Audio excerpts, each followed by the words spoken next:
결론은 다른 사람을 괴롭힐 때 인종차별만 아니면 도덕적으로 선을 넘는 어떠한 리얼한 방법을 이용하거나 인종차별 받았다는 거짓말로 다른 사람의 인생을 파탄내더라도 미국의 현행법으로는 처벌받지 않는다는 것이었습니다. 제가 그 2명의 교수와 흑인 학생이 저에게 한 짓들에 대해 침묵했던 기간 동안 제니퍼 보언은 부교수에서 정교수로 승진했고 지금은 딘 포 커리큘럼 앤드 에커데믹 인게이지먼트라는 직위까지 겸직하고 있습니다.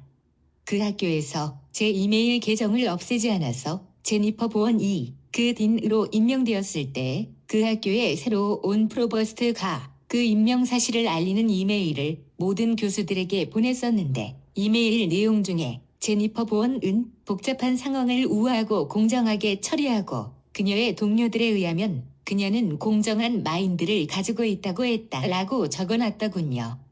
그 문장 보고 어이가 없어서 웃었습니다.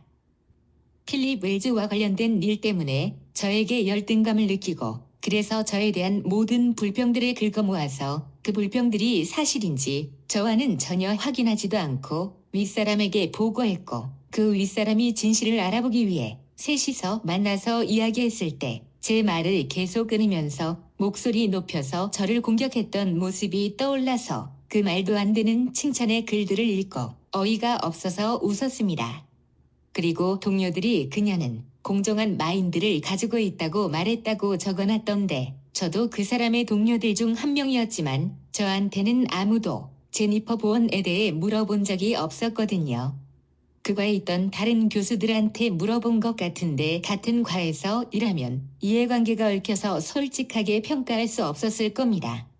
그 사람에 대한 솔직한 평가를 듣고 싶었다면 그 학교를 떠났거나 적어도 그 사람과 이해관계가 없는 사람들에게도 물어봤었어야 했을 텐데 저한테 평가해달라고 연락한 사람이 아무도 없었던 걸 보면 아마 그과 내에 있는 사람들한테만 물어봤구나라는 생각이 들었습니다. 그리고 미치수 이맴은 아무 일도 없었다는 듯이 졸업했더군요. 그 사람들의 뻔뻔함을 보면서 세상에 정의라는 건 없다는 생각이 들었습니다. 제가 본 세상은 성실하고 정직하게 사는 사람들을 위한 정의 따위는 없는 곳이었습니다. 저는 아직도 제가 해고된 진짜 이유를 모릅니다. 아무도 알려주지 않았기 때문에.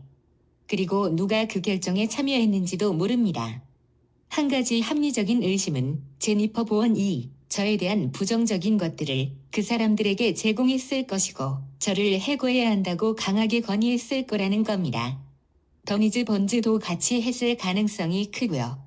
그리고 누군지 모르지만 저를 해고하는데 참여했고 저에게 사실관계를 확인하지 않고 저를 해고하는데 참석했을 그 교수들은 여전히 그 학교에서 교수 자리를 지키고 있고 학생들을 가르치고 있고 저를 평가했던 방식으로 저처럼 힘없는 다른 교수들을 평가하고 있겠죠.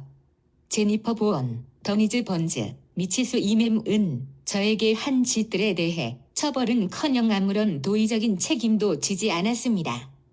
저는 이 일을 겪은 후 미국 대학에서 교수가 되는 꿈은 포기했습니다. 이 학교에서 일하기 전에는 아무리 힘들어도 계속 노력하면 언젠가는 대가가 주어질 거라는 믿음을 버린 적이 없었습니다. 하지만 지금은 생각이 달라졌습니다. 가진 게 아무것도 없는 내가 할 수 있는 건 노력뿐이었는데 노력한다고 되는 게 아니구나. 그럼 난 어떻게 해야 하지?